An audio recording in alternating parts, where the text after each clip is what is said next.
I'll first begin by explaining what is mythology and what do I do. It is very important to understand this subject because we live in very strange times where people have very strange understanding of the subject. When in day-to-day life people use the word mythology, they are referring to a 19th century definition of mythology. They are not referring to a 21st century definition of mythology. 19th century and 21st century are very different. Let me give you an example. In the 19th century, people would sing a song and all children would be encouraged. Even in our school days, we were taught these songs. When you are happy and you are gay, clap your hands. Right? Today you can't teach this in school. Parents will get upset. Because the meaning of the word gay has changed between the 19th century and the 21st century. In the 19th century, the word gay meant homosexual, a happy person. And in the 21st, it means a person who lives a homosexual lifestyle. Very different meaning. The same word has a very different meaning. Same thing happens with language. The word nyaya. In Hindi today, when we use the word nyaya, it means justice. But in Sanskrit, nyaya darshan means rational thought. It has nothing to do with justice. In Sanskrit, when you say nyaya darshan, it means rational thinking. It deals with epistemology. It is a very complex process of understanding rational thinking, nothing to do with justice. This is what we don't understand. Even when the Greeks used the word justice, the meaning was very different. Justice in ancient Greek times, when Socrates used the word justice, he referred to hierarchical society. Today, when we use the word justice, we refer to equal society. So meanings of the words changes over time. Mythology in the 21st century is not mythology of the 19th century. In the 19th century, it meant false ideas. And true idea was, of course, anything which the white man told it was. In the 21st century, we realize that every culture thinks differently. And every culture expresses its ideas through stories, symbols, and rituals. So whether it's America, whether it's Africa, whether it's Australia, whether it's Asia, every culture thinks differently. And therefore they present their understanding of the world very differently through stories, symbols, and rituals. For example, rationally speaking, all of us need to eat food. It must contain carbohydrates, proteins, and fats. But how should you eat the fruit? What is the correct way to eat food? Should you eat it on a thali with your fingers? Should you eat it with a fork and knife? Should you eat it with chopsticks? Try to get a universal agreement on this, and the world will be up in arms. So rational thought can serve a particular function. It can say that food must contain these macronutrients, micronutrients, so many times in a day perhaps you should eat. But how should you eat it? In what form you should eat it? You will never get a common universal understanding. There will be cultural understanding. Same thing applies to many aspects of our life. One of the reasons we are finding tension in today's society is because we give too much importance to science and rational thought. We're forgetting that humans are emotional creatures and culture plays a very important role in our identity. So mythology in the 21st century is the study of stories, symbols, and rituals that communicate the truth of a culture. So when I study Indian mythology, I understand the truth of Indian culture. Stories play a very important role. When we say Western way of thinking, it means a particular way of thinking. When you say Indian way of thinking, it means a particular way of thinking. And the fundamental difference between the Western way of thinking and the Indian way of thinking, one big difference, is the notion of time. In the West, there's a beginning and there is an end. So when you read the Bible, there is the Genesis, when the world comes into being, and then there is the Apocalypse, when the world comes to an end. Beginning and an end. Very clearly defined beginning and end. When you talk about Indian thought, there is no beginning and there is no end. There is always something before the beginning and there is something before the end. So there is Anadi and Ananta. the concept of timelessness. That is always something before and after. So let me give you a practical example of this. When you see a patient, he walks into the room, you can say the story begins when he walks into the room, step 1, and it ends when he leaves my care. So beginning and end, very clearly defined. I have nothing else to do with him. But the Indian thought will say he carries a whole lot of baggage before he entered the room, and you have to deal with it. And when he goes, he's going to carry a lot of baggage, including the ones you have piled on him, and he's going to influence the rest of society when he leaves it. It never ends. There is no beginning and there is no end. This is the peculiar nature of Indian thought. So there is no concept of happily ever after in Indian stories. There is no ever after. Things go up and things go down. Things go up and go down. What goes up has to come down. And that's how Indian model is designed. One of the most important Indian models is the obsession with circles. Circles, and you'll realize its value when we study, for example, what we call, when we study Ayurveda, and people keep saying Ayurveda is really scientific and allopathy is modern, and there's these battles which happen. What we forget is they're categorical errors. At a very simple level, they're categorical errors. Traditional medicine is based on observation, not measurement. It's based on repeated observation of cyclical phenomena. Cause, effect, cause, effect, cause, effect, cause, effect, observed over generations and generations and generations and generations. And that is how Ayurveda was designed. It is, therefore, when you try to use Ayurvedic using scientific principle, it looks funny. It looks strange. It is based on apprenticeship model. You have to sit with the doctor for hours and hours and hours to understand how it functions.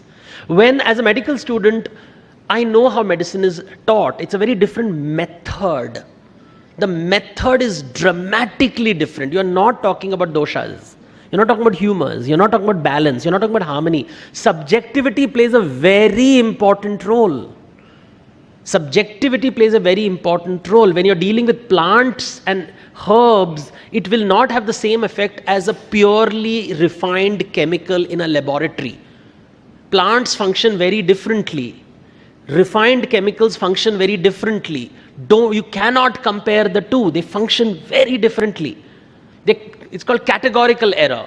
Of course, when people argue, you just have to keep quiet, because nowadays everybody wants to say that, after the Arnab show, the world is all about I am right. But the moment you say that no, there are different ways of looking at the world, कि दुनिया को देखने का अलग-अलग तरीका है, you will have decent human conversations, not televised debates. Debate is about vivad, and vivad does not expand your mind. Samavad is listening to people and figuring out how to expand my knowledge base. So I know something and I don't know something, and therefore I will listen to you respectfully, and you hopefully will reciprocate. That is samvad, that is Upanishad, and that is the Indian model of thinking. Debate arguments is not the Indian method, because we believe that different people see things differently. In the Taittiriya Brahmana, which was written 2800 years ago, there's a beautiful story of a sage who has read the Vedas for 3 lifetimes. He has lived 3 times, and each life he reads one Veda. So Rig Veda in one, Yajur Veda in one, Sam Veda in one. And then Indra appears before him and says, what do you want? You've read so much, I can give you moksha, I can give you mukti. And he says, no, I want to live one more time so that I can read the Atharva Veda. And Indra starts to laugh and says, okay, I'll show you the Vedas. And he shows them a mountain. He says, do you see that mountain? That entire mountain is the Vedas. In your first life, he then picks a fistful of sand from the mountain and says, this is the Rig Veda. The next he picks up another fistful. He says, this is the Yajur Veda. Then he picks up another and says, this is the Sama Veda. And now you're going to read the Atharva Veda. Only 4 fistfuls. Uske aage hajam nahi hoega. But that is the amount of knowledge there is in the world which is there in the Vedas. Veda means knowledge. No matter how hard you try, you will only know a fistful of knowledge. You will never know everything. You know one fistful, the person in front of you knows another fistful. Based on his experience, based on his knowledge. Share it. Don't say my fistful is better than his fistful. Unfortunately, our ego gets the better of us, and therefore we don't study enough. Our knowledge is therefore limited. One of the biggest things I have kept telling people is never either or, it is and. The scientific technique brings leaps and bounds of success to a large number of people, which you can't even imagine. But it also has its limitations. Ayurveda brings lots of benefits to people, but it also has many limitations. To think that any subject is perfect in itself is absurd. Every subject is continuously improving over time and shifting over time. Today, for example, in this conference, you're talking about technology. Technology is such an important part of life today. Everything is an app. One day, maybe if you have a fracture, I can have an app and solve my problems. Or tell me at least, I was just hearing some of the technology, you have 3D imaging. When I was a medical student 20 years ago, never heard of these things. These were new ideas. The world has shifted. Everything is changing. 20 years from today, when you come to this conference, there'll be a new way of looking at medicine. There'll be a new way of looking at bones. There'll be a new way of looking at joints. Our understanding of our body will shift. Somebody will come with a new fistful of sand. Knowledge, that is why you have conferences like these. Not for vivad, but for samvad. To listen to different points of view. We may not agree with all points of view. We may be enlightened by some points of view. And that's what these conferences are about. Mythology, Indian mythology enables us to think differently. You know, I was a medical student. I studied medicine in JJ. I'm from GMC. And then I worked in the pharmaceutical industry. And I spent a long time in the pharmaceutical, first as a freelancer, and then I worked in Sanofi Aventis. So I may have met many of you all when I was heading Actonil and Arava. So that's my claim to fame. I was the business unit head for about a year before I joined Ernst & Young. And I was good in business. I somehow realized that, yeah, I'm good in medicine. I was a good student, but I was not enjoying clinical practice. And I thought pharmaceutical industry is the place for me, but there I realized I'm very good in business. I enjoy business. And in my free time, I would study mythology. It was a hobby, something I did in a hobby. But the interesting thing is, what I brought to the table, and some people ask me, Devdutt, what's the secret of your success? I said, my medical education. It's because I would approach medicine just as a way you would approach a medical condition. How do you study a medical condition? You will talk about anatomy, physiology, pathology, biochemistry, pharmacology. You have a systematic approach of thinking for everything. I remember a friend of mine when I was in medical college saying, how do you remember so much? I said, no, there are templates. You remember the template and any problem you tell me, my mind puts the template together and I'm able to remember it very easily. And he said, oh, it's so difficult. I said, no, it's not difficult. Everything will have anatomy, a physiology, a pathology, a biochemistry, a pharmacology. There is a mathematical model. When you're talking about pathology, it will be degenerative conditions, inflammatory conditions, la la la la. There is a math. You can't miss it. You have to remember it in this particular way. So when I started reading the Puranas, I applied the same principle. So when you say Shiva, so I said, okay, iska anatomy kya hai? How does he look? What is the form? What are the symbols? What are the rituals? What are the festivals? You follow a template. So everybody tells me, when I write on Ramayana and Mahabharata, I have Excel sheets. Long Excel sheets which put things in perspective. Okay, this is the way you study it. Because of the systematic way in which you think. You know, in medicine, you're not expected to write beautiful flowery language. So long as you write bullet points and diagrams, you get your marks. If you look at my books, you will see I use a lot of bullet points and diagrams. I use flowcharts. I use tables. Nobody did that in mythology because people thought mythology is some kind of a literature. It has to be written like poetry. I said, no, it can be written with flowcharts, tables. Make it easy. It's like the Chaurasia anatomy book, which I'm sure is read. That's what I've done. So I write Gita like Chaurasia wrote anatomy. You just make it simple. It is not that complicated. People make things so complicated.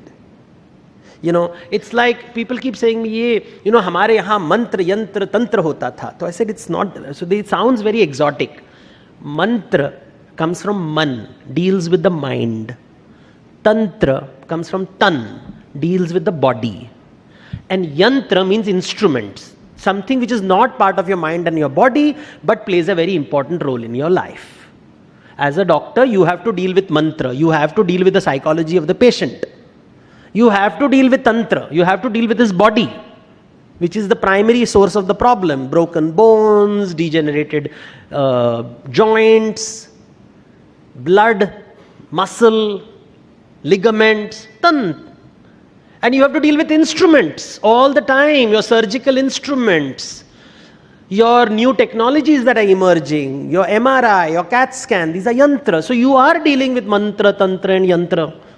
It is just that, it is just simple, it is just a different way of explaining it. People make it exotic.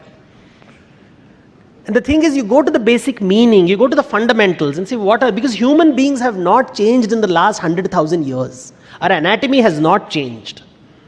Our brain structure has not changed.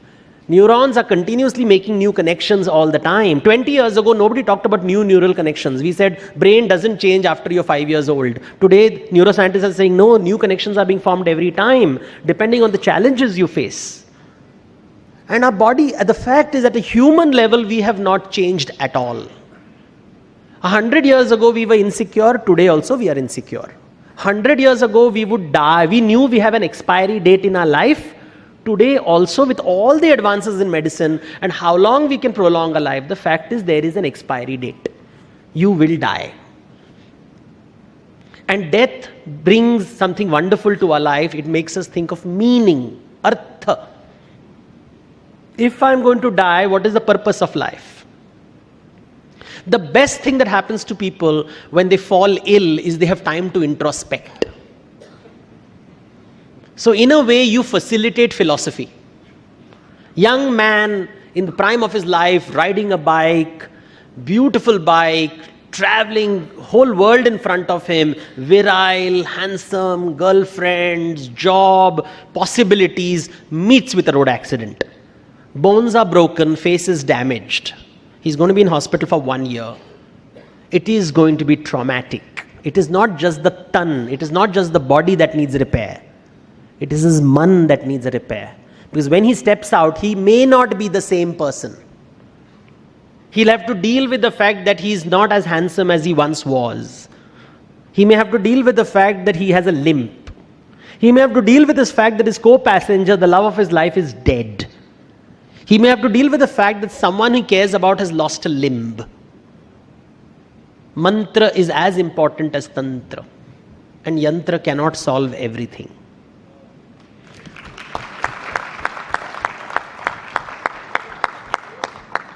These are the realities that mythology deals with. It does it in a fun way, through storytelling. It does it in a storytelling format. But we have to look, we have to analyze the stories. I remember I had this doctor who once taught me 2 sentences, I remember, from doctors who taught me a lot, and I applied that. One of the doctors said, he would speak in Marathi, and he would say that, Kavla sarkha kaka saka. Keep saying why, like a crow. For everything. Why is the carotid artery going this way? Why is your hand, why are your fingers designed that way? Keep asking why, and you'll understand anatomy better. If you just memorize anatomy, you will never get it. But if you ask the question why, and that played a very important role in my life. And it's so interesting he said that, because during Shraddh ceremonies, you give rice to crows, and people keep saying, why crow, why crow? I said, because the crow says ka, ka, ka, ka all the time. Why? What is the point of life? When you die, it is the time to introspect. I think cows should be kept in every clinic to tell people why. Because every time your body is affected, you come to the doctor and then you leave and you forget about it. We forget about it, right? We remember doctors only when we are ill. And at that time, doctor is God. And after that, you forget about him because you move on, life goes on.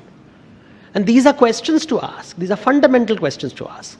This was one thing I remember the doctor told me. The second thing another teacher told me is that always read between the lines.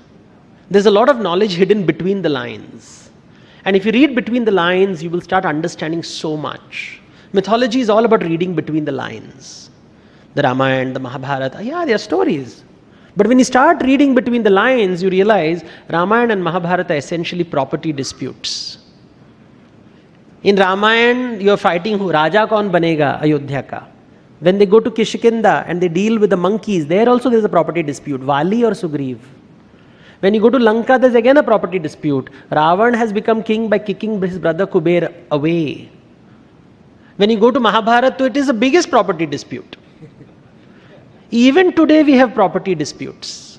It always happens. It doesn't go away. Sanatan hai. That is how the word Sanatan comes. Timeless. Property dispute is always there. And over property we fight. And we want to break people's bones. That's what people say. Na, tere haddi pasli theek kar dunga. And that's why we need orthopedic surgeons. Dispute is always there. War is always there. Fights are always there. So while we deal with medical conditions in a finite way, we have to think of the larger infinite narrative. It is important both externally and internally. Yes, your patients need to have a philosophical framework.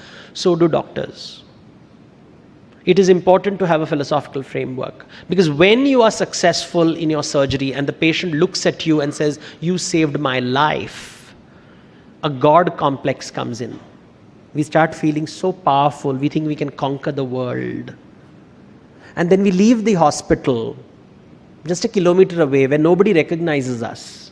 And we suddenly wonder, "Hari, don't you know I performed this great miracle operation in that?" But the people who are not gone through the operation don't know who you are. Aap kaun hai? And it feels terrible, because you were the God in that operating theatre amongst those patients in your peer group. But the moment you step out and go to a place where nobody knows you are a doctor, they don't treat you as a special person. And this is something the doctors have to deal with all the time. Because in your workspace, you are spectacular. But the world is not your workplace. When you step out of that, you realize that you are just another person. It happens not just with doctors, it happens with bureaucrats, it happens with businessmen, it happens with successful sports people. It is a successful sports person who plays cricket, goes to a country where no one plays cricket and nobody recognizes him and he feels weird. Bollywood stars face it when they travel to places and nobody recognizes them. The same concept is told in the Ramayana and Mahabharata. When the Pandavas go to the forest in Vanavasa, they suddenly realize they are no different from the animals. The animals don't treat them specially because they are kings. This is how philosophy is taught. Tu Raja hai Raj Mahal mein, Van mein nahi. That is why the forest plays such an important role in our scriptures, in the Ramayana, in the Mahabharata. Ram is Ram in Ayodhya. But in the jungle, he's just another human being. And people can kidnap your wife and not say, "Arey Raja ki patni hai, Rani hai." Doesn't make a difference. Sab janwar hai. These are ideas that come from mythology that we can embrace and include in our medical practice. The recognition that while we provide great skill and services to people, our value is restricted to that context. Outside that context, perhaps we are not as valued. Perhaps the negative side of it is where as long as the patient is benefiting from your treatment, you are God.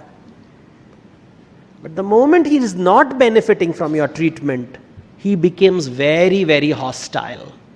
Especially nowadays, where treatment is very expensive. And there are options, many, many options. Do you want to use a medicine which is 100 rupees or 1,000 rupees? What do you justify? I was in the pharma industry. That was a complex question. Cost always matters. I pay a high price assuming a higher price will get me a better treatment. But there is no guarantee. I recently spoke to a doctor in one of Bombay's famous hospitals, the emergency ward. A local goon came with guns and knives and said, "Isko theek karo." And the doctor is saying, "You can kill me, but I can only try." I mean, your gun and your sword is not going to cure the patient. My skills and his inability to respond to the treatment, over which I have no control. I have to work with this. Of course, nobody listens to rational arguments anymore. This is the result of the Arnab show. If I shout loudly, I am right. And so one who shouts loudly becomes right. This is the world where Pandits and Vidyan, the educated folk are not respected anymore. Loud-mouthed goons have more respect than the Pandit. This is the phase we are going through, where to be wise and humble and quiet is not respected. To be loud and lumpish has become the norm, and we should not be seduced by it.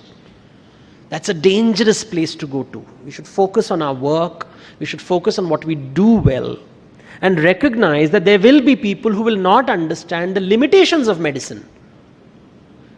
The expiry date is an important limitation of medicine. I cannot, however rich you are, I cannot stop death from claiming you. I can't negotiate with death. However rich you are, if your hand has gone gangrenous, I can try my best to reverse some of the damage, but I cannot reverse it completely. And you can go to the best hospitals in the world, there is a limit, everything. And that limitation is what makes us human. And it is important to recognize those limits. And that's what, for me, mythology has been about. Through the study of mythology, we understand the human condition. We understand what mantra means, what tantra means. We understand how structures are formed. Indian model, for me, has been a visual delight, has been an intellectual delight, because I suddenly realized early days, people would lump all mythologies together. All mythologies are the same. But I said, no, they're different. And how do you separate them from science without saying science is better than mythology? No, they are different ways of looking at the world. It's a subjective criteria. Mythology is based on subjectivity completely, and cultural subjectivity, not even individual subjectivity, cultural subjectivity. Science is based on measurement. It is not the opinion of a doctor. It is measurement. Measurement, statistics. Everything revolves around statistics. I may trust a doctor, but medicine per se is based on numbers, on mathematics. It is a very different way of looking at the world. Mythology is not based on mathematics. Medicine based on doubt. Doubt. I will doubt you. If you say that I have cured a patient with these conditions, people in the audience will say, okay, please give us evidence. That is the nature of science. Doubt. Mythology is based on trust. You don't doubt. Isliye Guru ka shabd is important for those who can't think. Those who can think will say, I will listen to the Guru and make up my own mind. There are two schools of thought. But ultimately it will be my thought. It will not be universal thought. Ultimately it will be personal subjectivity. That is why when I write my books, I keep using the word my Gita, my Hanuman Chalisa, because I keep telling there is no the concept. The truth is an English phrase. You cannot translate this sentence in any Indian language. The truth, the definitive article does not exist in any Indian language. Not in Sanskrit, not in Prakrit, not in Pali, not in Marathi, Odia, Bengali, Tamil, no. We translate it as Param Satya, and Param Satya means complete truth. The truth and complete truth are very different. The truth is qualitative. Complete truth is quantitative. Param Satya is that mountain of Vedas, the mountain which Indra is showing. As human beings, we will never get access to the mountain. Param Satya. We have only access to the fistful of sand that we have been given access to. That is all we have access to. That is why Param Satya makes you humble all the time. In Indian thought, we talk of Punarjanma, repeated lives, which means the denominator of your life is infinite. Ananta. The name of God is infinity. Ananta. Bhagwan ko hum Ananta bolte hain. Infinity. Infinity is a concept. You can't measure infinity. It's a concept. So when people say you live only once, I say when you live only once, which is the Western framework, ek hi zindagi hai, one life, the value of your life is the sum total of your achievements. Because one life, whatever you achieve in this life, so there's a sense of urgency. I want to achieve everything in one life. That is why you'll see politicians wanting to change the world in one lifetime. Activists want to change the world in one lifetime because they believe in one life. They believe there's a beginning and an end. Beginning is when I am born and end is when I am dead. But Indian thought says, no, rebirth, punarjanma. There is always something before the beginning, something before the end. The denominator of your life is infinity. And so no matter what you do, the value of your life is zero. And therefore calm down. You are not going to change the world. You are not going to boil the ocean. Do the best what you can with your patients, with your students, with your family, with your friends, with your neighbors, with your colleagues. Like the wheel in our flag, you are in the center of the wheel, but it has a limited number of spokes. And that circle, these are the relationships that you have. And these relationships play a very important role. And they said in ancient times, they would say the body plays such an important role. In our relationships, a relationship is two people. And I have to deal with your mind and my mind. I have to deal with your body and my body. In all the scriptures, the body was called, it was poetically described, the human body was described as Navadvarapura. Navadvarapura. It is a building, a city with 9 gates. 9 gates are the 2 eyes, 2 nostrils, 2 ears, 1 mouth, genitals and anus. Navadvarapura. So whenever they say Navadvarapura, it is not to be taken literally, there is a city with 9 gates. It is referring to the human body. Inside this Navadvarapura sits your mind. When 2 people are having samavad, when we are chatting, it is one Navadvarapura with a mind inside talking to the other Navadvarapura with a mind inside. 9 plus 9 is 18. So whenever the number 18 was used, it referred to human relationships. Because that is the cornerstone of our lives. That is why the Mahabharata has 18 chapters. The Bhagavad Gita has 18 chapters. And there are 18 Purans. Not to be taken literally, but these books are about relationships. And I think ultimately medicine and mythology is about relationships. It's about the doctor and the patient. It is about you with your parent, your spouse, your child, your colleagues.